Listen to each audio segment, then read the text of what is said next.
What's up, everybody? Welcome to the LA Soccer Hub podcast. My name is Joe Garcia. We got my co-host Gustavo Ortega here joining us live. We got the live stream. You can also listen to this on Spotify and also check us out at LA Soccer Hub. Before we get started, obviously, I want to acknowledge what's going on around the country. With all the different things, the protests and everything. We stand, Black Lives Matter. We stand with everybody as in support of that. And just in support of injustice around this country. So I definitely do want to acknowledge that and everything. A lot of people are hurting in this country. A lot of people feeling pain. But hopefully we all can unite and move forward with this. Gustavo? Hi, Gio. Hi to everyone who's out there watching us right now in this tough times. I know it's been a hectic and exhausting week for a lot of people who are out there protesting for the right reasons, for the justice of the Black community, equality, change. We really hope to see that soon in this country. And I think, like you mentioned, to everyone who was out there protesting, please be safe, please be careful. It's been I've seen a lot of tough videos out there of people, getting into it with the police and stuff. So please be safe. And don't forget to all this that is happening coming November and other months. Is actually starting in some states now, the preliminary voting polls for the presidency, and as well as don't forget to vote for your city officials as well as state officials. So hopefully this motivates you to go out and vote. But please stay safe. Yeah, definitely go out there, vote, get your voice heard. We have a lot going on. This show is going to be on the MLS, PA, MLS players in the league. There was a lot of things going on within the last few days. So we just kind of get with the timeline. On Sunday, the MLSPA had set, they have all agreed. They all had sent, had voted, they approved it, and sent the counter proposal to the owners and the MLS. And they countered with the 7% wage cut across the entire play pool and reduced the team and individual bonuses. The players also agreed to delaying the start of the new CBA until 2021 while adding an additional year to the termination date of 2025. And all the concessions amounted to over $100 million. But I guess that wasn't good enough for the owners because and the MLS because their counter was, we're going to lock you out of the league. We're going to have a lockout if you don't agree to our original terms. And that got a lot of backfire. And to me, that just didn't make sense. That was pretty dumb to do. Just with everything that, we just talked about what's going on in the country. Sports, people really need sports right now. Need to find a way again to entertainment, find some entertainment. And, I think this was a great opportunity for the MLS to kind of capitalize and not really mess this up. And I think with them trying to threaten, they're going to threaten the players to agree till today, Tuesday at 12 p.m. But they withdrew from that and they added till tomorrow, Wednesday at 12 p.m. There's a few different things. Gustavo let you hit on they backed off from the majority clause of the attendance because the majority clause, I think with the majority clause, from what I understood, is that if another pandemic or something like a pandemic, natural disaster or war, that's a majority call that they can terminate the contract. And they wanted to tie in attendance to that. Gustavo, can you talk a little bit more about that? Yeah, I think like you mentioned, you hit straight points. I think it brought a little bit of, insecurity for the players because they're the ones who are going to be playing. They're the ones who are going to be away from their families for more than a month. There are players who are expecting babies and seeing this and seeing the league putting pressure on them to get something or work on something because let's remember the league was planning to send all the whole teams, all 2016s to Orlando yesterday, June 1st, because they wanted to get the training going so they could start in 3 to 4 weeks, which was in July. But I don't now since the stay-at-home restrictions are being loosened up in certain states, most of the teams are allowed to stay in their home markets until June 26, and then from there go to Orlando. So yeah, with this going on, it's important to see the players' perspective and as well as the owners. I mean, they're losing money. We all know that everyone's losing money, especially the sponsorships, the TV deals that are not getting any sports at all. But I think the players are the ones who are the ones who have the last word, because if they want to play or not, they have to take in consideration that their health is first. There was hesitation during the weekend because some players weren't sure of how the health and safety protocols were going to work. But now it seems like now they have a better plan for that. So the players are okay with that. It all comes down to the salary cut. The league's asking for 8.5%, but the players still want to stick to the 7.5%. And yeah, like you mentioned, the CBA, the collective bargaining agreement, how these pretty much they weren't able to get it official in February because of what happened with the pandemic. But now that clause pretty much is telling teams if something like this happens, we could terminate the CBA. So they don't want that. The players don't want that because it's something that pretty much has their back. Yeah, I know, and just with that, like I'm glad that they didn't tie the 25% drop, across just 5 teams, because that can happen. That's very feasible to happen in MLS, and that was, I think, in a way for the MLS owners to kind of protect themselves, or have just in case they didn't like the deal or something happened, or fans didn't go out to the stadium. So I'm glad that they got rid of that. But all of this kind of came with the PR hit. A league that was I feel like a league that was trying to position itself financially and stable. Around the league struggling through a global pandemic, they kind of look greedy. Kind of out of touch and just like overbearing with what they were demanding of the players with this lockout. So I'm glad things are looking more optimistic. It doesn't look like there's going to be a lockout anymore. I tweeted earlier that I'll just read my tweet. After the MLS threatened lockout, seems like both the MLSPA and the league are optimistic about getting a deal done. MLS players they're set to vote on the latest proposal today and have that by tomorrow to the league and see what the league says. Because according to the league, that was their cutoff date. Tomorrow was going to be the cutoff date. And, I'm very interested, very excited to see and hopefully have them, because they plan on having these teams back in Orlando, it was next month, and play this tournament, for about 46 weeks. But it just kind of feel like they're trying to force the players into this. And, around the league, a lot of players didn't go to voluntary player workouts or anything. I think some of the details they're also trying to settle on. I think a lot of this tournament in Orlando is voluntary. A lot of the players, like we mentioned last week, Vela and Chicharito, they're expecting kids.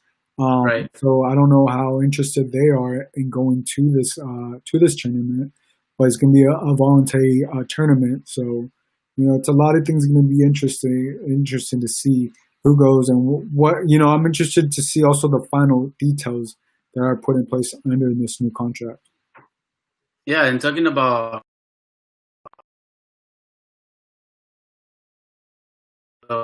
players do have something that the league is willing to work with players, because it says that some players could opt out for medical or family reasons, such as a partner who is pregnant. And as we both know, and the MLS knows, Chicharito and Vela are expecting their new babies, their news. Both of their wives are pregnant. So, and a tournament with two of the biggest stars doesn't really attract that many spectators. You wanna see two of the best of the last years, the Mexican soccer players who have played in Europe in big teams, to come out in that tournament would be a great win for the league. But if that doesn't happen, I wonder how that would affect the ratings, because we know Mexican soccer fans would like to see a game against, Chicharito against Vela. Who knows? But yeah, it's a tournament that it was supposed to be 5 games per a group stage and then a knockout stage. So every team was supposed to play 5 games, and those games would count for the regular season. But now they're saying there's only 3. They're only going to play 3 because of the short time that they'll be having. Yeah, And that's a big thing because now it seems like 3, and I think about initially all teams are going to play about 5. They're going to play about 5 games total. And I think that's also cut down to about 3 because if say you don't make it past the tournament or whatever, and a lot of that is true because they're expecting for a lot of these MLS teams to be in their stadiums by 2020, and that would be huge. You know, to have a lot of these players be in their home markets, play, and obviously like we cover LAFC and LA Galaxy. You know, for them to be at Dignity Health Sports Park and Bank of California, you know, that's big. That's huge for teams that have that. You know, if they do want to have this tournament, you know, and you hit on a great point, like, you know, if LA Chicharito don't really go there and say LAFC wins there or, you know, LA Galaxy wins this tournament. Obviously, you always want to win, but, you know, if a lot of the main stars are in this tournament, right. You know, obviously everybody wants to win MLS Cup. So, in a sense, I'm glad that there's going to be, you know, like soccer's coming back. But what is this tournament really? The winner of this tournament, how are they really going to feel? You know what I'm saying? Like, like I mentioned in past shows, Gio, it's pretty much mini preseason once again for the teams to get back in rhythm, get into the 90-minute feel, you know, and have those 6 weeks to prepare themselves in order to restart the league again. And I mean, all 26 teams are supposed to report to Orlando if the deal goes through on or around June 24th. So I just look up the date, and June 24th is the date they're aiming to have all the teams out there. And in order to start practicing together, we mentioned San Jose Earthquakes is probably the only team that hasn't come out and practice or have individual workouts. And barely Chicago Fire and DC United came back this past week. As you mentioned, the voluntary workouts for this week, none of the teams showed up because of what happened. A lot of players felt that they weren't being supported by the league. So I think that kind of like pretty much made the players think, okay, if they don't care about us, why we should go out and practice ourselves and risk our health if they're not willing to help us out and make this deal come through. No, exactly. I mean, that's the biggest thing. So, and I'm glad you mentioned that this is like, you know, right, like a preseason for them, you know. But if you don't have your biggest stars in this type of preseason, you know, I feel like a lot of teams, you want to see teams in their full strength, and you want to see them, going on. And you know, I'm excited for them to head to Orlando. You know, I'm also interested to see that, you know, with these, you know, final details being finalized, if they do allow players' families to be there with them. You know what I'm saying? To be there at the training facility, or excuse me, Orlando, you know, ESPN World of Sports, to be there with them, because that's gonna be more interesting for these players to come, unless their wives can't travel, or, you know, unless they can't fly. You know, I don't know how far along their wives are, you know, and with the travel and stuff like that. But I mean, there's a lot of obstacles that they have to overcome and go through. But you know, I'm very optimistic. It sounds very hopeful, you know, with all these things going on. You know, and go ahead. The other issue I was reading, Gio, was that how about the 3 Canadian teams that will have to participate in the tournament? Because I believe there's a not a law, but there's a if people from Canada pretty much leave out of the country and they come back, they have to be isolated for 14 days. I mean, there's some certain exceptions, but the soccer teams are not in that exception. So there's some of the details that they have to work with Canada as well. You know, you have Toronto, Vancouver Whitecaps, and as well as Montreal Impact, who are the 3 Canadian teams who play in the MLS. So we had to work out those details for them, those three teams to come out over here to Orlando and then go back home. Yeah, I think that's the biggest. I think we covered that. The biggest reason for them to have this tournament in Orlando and have players on the tournaments to have all these teams under one governing law, But there was a lot of cracks with the league when they first initiated this. They didn't have enough of the testing done, and then they didn't consider what I'm saying that Vela and Chicharito had pregnant wives, and they potentially didn't want to be part of this. So it seems like they kind of had everything covered. The eggs. It looks like they got all their T's crossed and their I's dotted. Now it just seems like the players have to, the MLS and the players agree on this final proposal, and hopefully we hear by tomorrow, Wednesday, and see what news comes out of this. Because it's being very optimistic, even though it's kind of seem a little greedy from the owners and the league. And again, all this happening with the pandemic going on and with the protests going on. And also, did we forget that it's the MLS 25th season, Right. So many great things for the season, what I'm saying? But they don't want to be able to dish out this money, and certain things. But, if it's your 25th season, you want to do everything possible to, win in the long term, right? Obviously, everybody's losing money. But if you don't, I feel like if you're not really satisfying your players in the league and everybody wants something right now, sports trying to want something, I really feel like that MLS kind of had everything, but I think they're the way they responded to it has not been, I don't know, it has not been the way I thought they were going to do it. I was like, man, MLS has such a great opportunity to gain a whole new fan base. Yeah.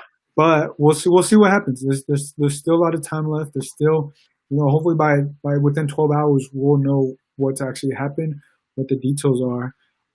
But yeah, I think that's as far as I want to cover on that. Is there anything else you want to hit on just soccer related on the news? What I'm saying?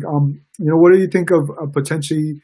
Because I saw that the all LA teams proposed to have the opportunity to play in their home markets by 2020. What do you think of that being a possibility? I think it's a great initiative because, as we all know, LA is a big market. A lot of people are going to be watching, and I think it's something that a lot of Angelinos would like to see, especially this year. It's been a tough year because of this whole pandemic. Sports taken away out of our lives everyday lives, and I think seeing the teams at least playing home will be a big relief for all the sports fans out there, Gio.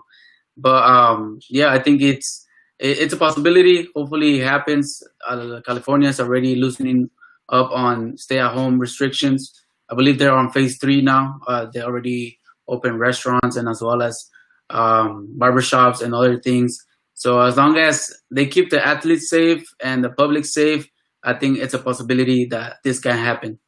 Yeah, and also just like, with all these protests going on, you feel like, they were talking about the 6 feet thing. I mean, that just kind of gone out the window. Yeah, pretty much. Yeah. In any city in the U.S. So, I mean, I'm not downplaying the pandemic, but, I think the protest has been more importance to people. And not saying that some are, you still see people with face masks out there. But, I mean, I feel like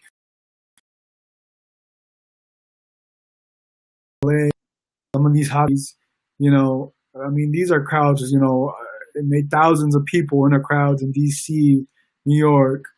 I think I don't want to push, but I think you can have some people at least outside, like in open stadiums, what I'm saying? If there's this many people crowded around for a great cause, for a very important, social injustice here in America, I do believe that. Yeah, sorry, Joe. I do believe. Yeah, I was reading the Texas was in going towards adding just at least 25% of what the stadium holds for fans to come out and watch sporting events.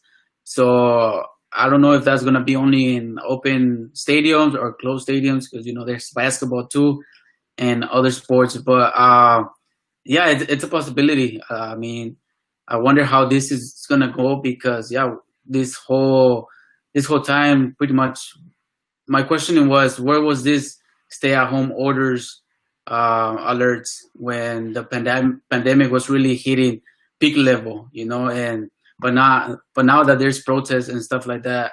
But I mean, that's a whole nother topic. Yeah, that's a It's just whole nother topic. I so feel it's, like when was I just wish they would have done this earlier, so people would have been or seen more people doing their going back to their jobs, getting back to their normal lives and their daily routines. But I mean, yeah, it's a possibility to see sports. Hopefully, I mean, the NWSL is coming in June 27th, so it's less than a month now. So I think that's why the MLS is also kind of getting that pressure because the women's are going to start, but they're not. So a lot of the eyes will be in the women's soccer tournament, which is something good for the women's sports.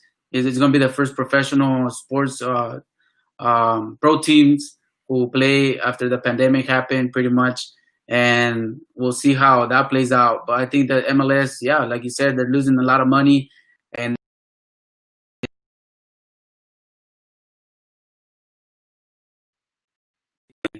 yeah, dude, I'm playing screens, figuring it out finally what I was doing wrong. But yeah, no, I mean, there's a lot of things going on. A lot of great things going on around the country. A lot of terrible things going on as well. But we hope that sports can be of aid because I feel like there's a lot of people that are starving for something, and I think sports can really help in a time like this. Obviously there's very very important things going on to help our country move forward, and I just hope that MLS can get the ball rolling so we can watch, something else outside of news. Obviously, I just want to watch sports. I understand what's going on, but I definitely think sports, and I think the MLS can really help a country right now that is really hurting. yeah, I agree. I think it's like I said earlier, sports are something that happens every day, pretty much, and that was a big shift for a lot of us not seeing that going on right now. But I think you can watch sports, but still stay informed of whatever's happening